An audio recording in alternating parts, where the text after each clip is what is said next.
қалдым тағы үнсіз, күтіп таңды жалғыз, жылытар жанды, тыңда сағын жазған әнді. Кейде ұмытып кете берем көп жағдайды, кейде шынымен әуендерім баяндайды, кейде тілдерім айтуға да ұмтылмайды, кейде үнсіздік қарады көп жағдайды, кейде аяғым әкетеді ерекше бір биге, сонда да жүрегім тұр мұңлы жайлы күйде.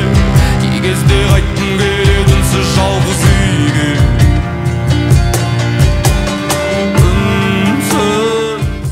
Есіңізде болсын, нашақорлық бұл сезімсіз және азғын жандар, әкелер мен аналардың, балалар мен ересектердің қайғысы, қираған отбасылар, қаза тапқан таланттар, сынған тағдырлар. Мұның бәрі жасанды бақыт үшін. Ойлан, таңдау сенің қолыңда.